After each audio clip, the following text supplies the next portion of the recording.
Jadi istrinya dan anaknya tertular semua, memilih untuk bercerai dan melakukan pengobatan. Tetapi dia ada marah, tapi marahnya enggak, artinya dia menerima sebagai sebuah musibah. Silakan ayah dengan pasangan ayah. Dan saya memilih untuk berpisah, menyelamatkan saya dan anak. Tapi sudah terlanjur tertular. Ada lagi pasangan baru menikah, ini setahun tidak disentuh istrinya, tidak sentuh istrinya sama sekali. Baru setahun kemudian mengaku bahwa dia adalah gay. Menikah adalah hanya untuk menyelamatkan status keluarga. Akhirnya bercerai. Ini yang laki-laki belum lama terserang stroke dan kembali ke rumah ibunya. Ini orang tuanya tidak tahu ya kalau anaknya seperti itu. Mungkin ini doa si mantan istri ya, agar suaminya dikembalikan kepada Allah gitu. Karena stroke kan harus kembali ke rumah dan harus dirawat oleh ibunya. Sampai ini sudah 2 bulan ya, padahal masih muda. Saya tanya ke yang putri ini, ketika kemudian dikatakan ada pengakuan, apa perasaannya gitu ya. Ya, saya sudah curiga sebetulnya katanya, tetapi saya menepis kecurigaan saya. Kenapa saya tidak disentuh sama sekali? Tidak disentuh itu betul-betul tidak dipegang, Bu. Tidak kulit bertemu kulit itu tidak. Belum sampai kepada urusan di kamar, belum. Jadi kalau enggak pernah disentuh, jadi kalau tidur pilih di mana gitu ya. Gandeng saja, waktu pernikahan saja gandengan, karena kan dilihat sama tamu ya. Seperti itu. Dan ini akan terus terjadi. Tidak saya bayangkan 10 tahun, 20 tahun ke depan seperti apa. Dulu kalau anak kita belajar kelompok, kalau campur, kita kan kok belajar kok sama cah lanang, mbok sing wedok wae gitu ya, suruh kampung. Kalau sekarang campur ya berbahaya, sendiri-sendiri juga berbahaya. Jadi kelompok belajar laki-laki semua atau perempuan semua itu sama-sama mengkhawatirkan. Bayangkan beratnya jadi seorang ibu belajar kelompok di kamar laki-laki semua, kunci pintu. Kita tidak tahu apa yang terjadi di dalam. Sekarang tidak boleh begitu, Bu. Belajar kelompok itu di ruang tamu, dalam pengawasan kita. Kalau dulu kan biasa di kamar ya. Saya ingat sekali kalau saya ngajak teman SMP SMA, kalau main ke rumah ya ke kamar saya. Biasanya kunci pintu, terus ya sudah semaunya kita mau ngapain. Kalau dulu aman, karena paling kami cuma ngobrol, bercanda gitu ya. Tapi kalau sekarang tidak bisa begitu. Bisa jadi nonton tutorial cara berhubungan dan mereka mencoba sampai pada ketagihan. Ini terjadi di Jakarta, ya, Jakarta seperti itu. Luar biasa ya, tantangan keluarga zaman sekarang untuk ngurusin kita sendiri, suami kita, saya sudah, belum lagi nanti anak-anak, belum lagi kita dengan mertua, dengan tetangga, kompleks sekali. Nah sekarang bagaimana kita membuat keluarga kita semua menjadi keluarga yang kuat begitu ya. Kita akan membahas dari sisi kebanyakan pada umumnya seperti apa. Saya kebetulan dapat pelatihan kemarin tentang Strong Family, cukup menarik ya. Di beberapa negara, jadi ada seorang ahli, The Friend namanya itu, meneliti hampir di berapa ratus negara, ya, ratus keluarga untuk menyelidiki keluarga kuat itu seperti apa toh. Ya, ternyata di masing-masing negara punya ciri khas sendiri-sendiri dan tidak ada namanya pakem ya, misalnya, oh kalau dia secara ekonomi kuat, pasti dia keluarganya kuat. Kalau keluarganya miskin, pasti rentan dengan kerapuhan, tidak juga. Atau, oh bapak ibunya orang terdidik, ini pasti keluarganya baik-baik saja. Ternyata juga tidak. Juga sekaligus adalah keluarga yang punya pendidikan agama yang kuat juga. Misalnya bapaknya juga seorang guru ngaji, tapi ternyata juga ada kerapuhan. Kayak kemarin saya ngobrol sama anak saya kuliah di Fakultas Psikologi. Kemudian ada di tayangan di televisi, ada ustadz yang bercerai dengan, kan di infotainment ya, ada gitu. Terus saya tanya sama anak saya, Mbak, kalau orang sebaik itu saja bisa cerai, padahal kan secara ilmu dia sudah punya semua ya, bagaimana cara mempertahankan keluarga ya. Terus apa kata anak saya? Jawabannya sederhana. Ya Umi, orang itu kalau makin terkenal itu kan makin banyak godaannya. Bisa aja gini, Ustadz jadikan aku yang kedua gitu ya. Anak saya dengan cara bercandanya anak remaja ya, jadikan kedua. Itu sudah nggak malu lagi Umi, dia bilang gitu. Karena apa? Menariknya sosok ustadznya begitu, sehingga nggak sungkan lagi gitu untuk menawarkan diri. Dan itu kan godaan ya, godaan, dan itu sudah banyak terjadi seperti itu. Jadi tidak ada pakem yang yang kuat itu seperti harus begini, tidak. Kita namanya orang Jawa namanya wang sinawang ya Bu ya. Ketoke lho gitu ya. Wah jan wis serasi sekali gitu ya. Sek lanang ganteng, sugih, turunan wong apik gitu. Sing wedok juga bahkan priyayi. Kaya apa ya anake yo gitu ya. Pasti. Ternyata ya, kita tidak tahu. Ada juga ternyata retakan-retakan seperti itu. Nah, kita akan bahas di ini.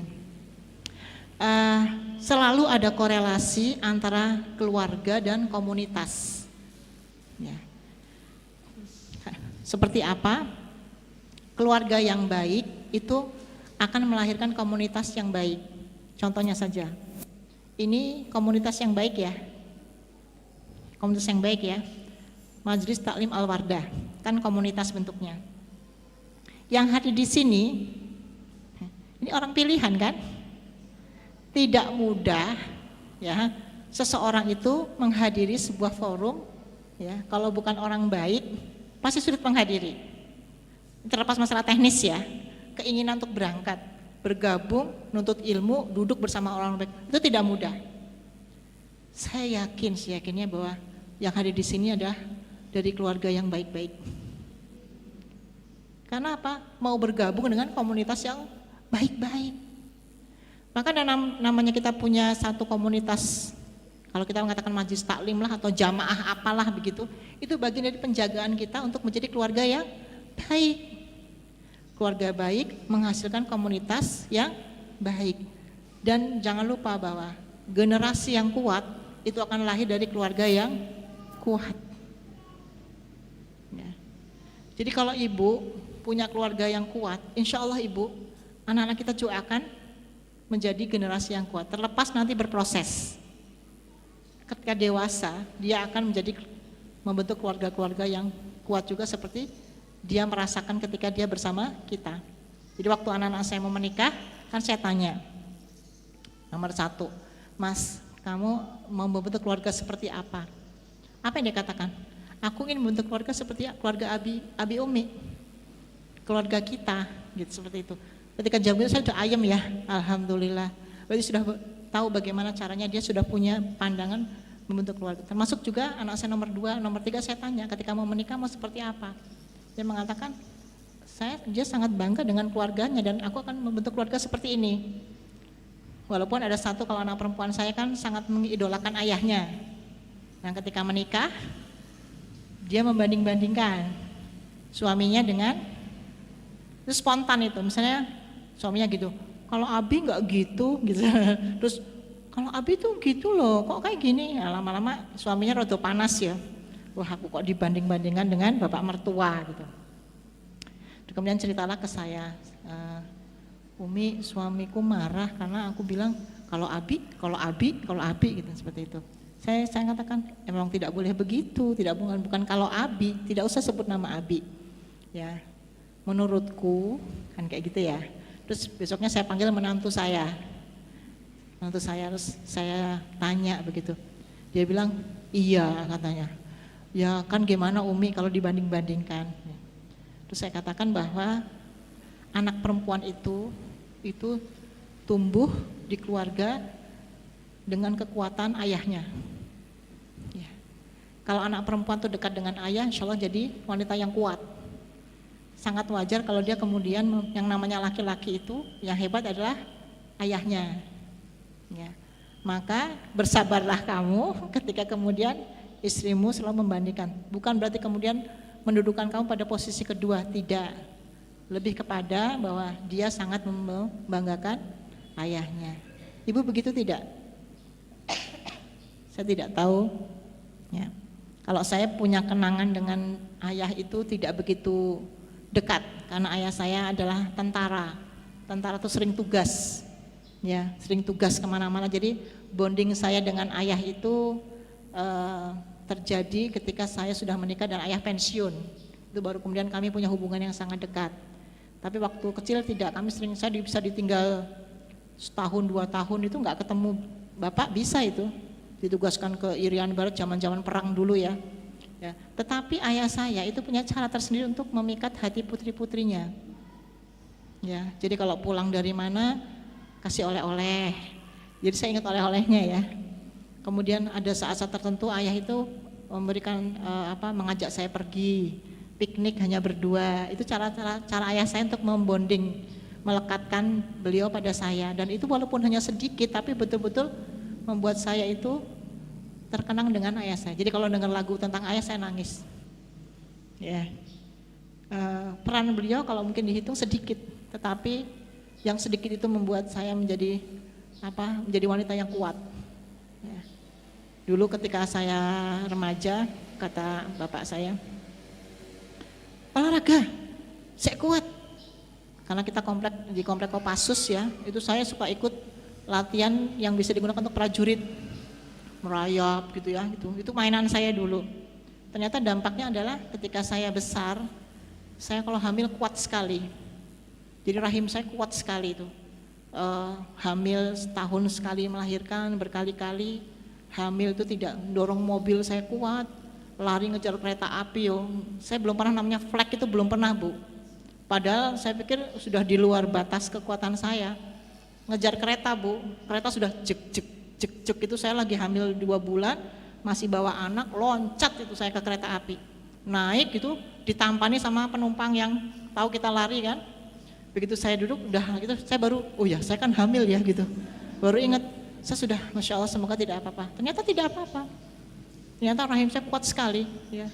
Hamil 6 bulan saya dorong mobil, macet, nggak ada orang lain. Saya bilang sudah Umi dorong gitu. Kata suami, jangan ambil hamil, it's okay, kuat. Jadi saya secara pribadi kuat. 9 bulan saya masih naik motor, masih ngisi pengajian, jatuh padahal ketimpa motor ya, yo rapopo gitu ya. Saya tuh sampai heran sendiri, kuat sekali ya badan saya ya. Gendong 2 Bu saya Bu. Gendong 2 depan belakang, karena kan jaraknya cuma pendek anak-anak itu, sedangkan pekerjaan rumah harus diselesaikan, satu gendong, satu ke sana, ya, satu gini, satu kemana, nggak selesai nih tugas saya, gimana caranya ya, udah saya gendong dua-duanya belakang depan itu, nyuci, dulu nggak ada mesin cuci, nyuci, jemurin baju yang dengan gendong 2 anak itu, kuat gitu saya bilang, Masya Allah, saya dulu kekuatannya pada nasi, asal makan nasinya banyak, itu luar biasa, kayaknya sudah tenaga itu kembali. Ya. Itu ternyata didikan ayah. Bapak saya itu seperti itu, punya anak perempuan itu katanya harus kuat. Saya, kakak saya, adik saya semuanya strong itu. Dari sisi tenaga itu. Jadi kalau adik saya itu suaminya LDRan, wah semua dibetulkan mesin cuci oke. Ya, bonceng anak 4 oke tiap hari ya. Semua ditandangi dewe. Saya lihat adik saya luar biasa. Inilah didikan keluarga tentara. Nah, keluarga tentara. Ya saya kuat sekali dulu itu. Saya sampai Masya Allah, nggak ada flek-flek Bu, padahal sudah pada kategori hamil 9 bulan, maghrib, habis ngisi pengajian, jatuh, tertimpa motor sendiri. Ya, bukannya dikasihani malah disalah-salahke sama bapak-bapak. Walah Bu, jenengan kuwi wis meteng gede sih, maghrib senang jopo. Nah tiba toh gitu, berarti saya aduh Pak, bukannya ditolongin malah saya dimarah-marahin. Terus baru ditolongin, terus saya bilang gini, oke, tidak apa-apa, Bismillah ya Allah gitu. Udah pulang gitu, baru cerita tadi jatuh gitu. Kata suami saya, Masya Allah gitu, tidak apa-apa. Ya, sampai seperti itu Bu. Ini apa? Oh, makanya sekarang waktu saya punya anak, saya sama didikannya kepada anak-anak saya. Maka anak saya juga kuat-kuat. Yang perempuan rahimnya yang itu kuat juga. Saya bilang, Masya Allah luar biasa.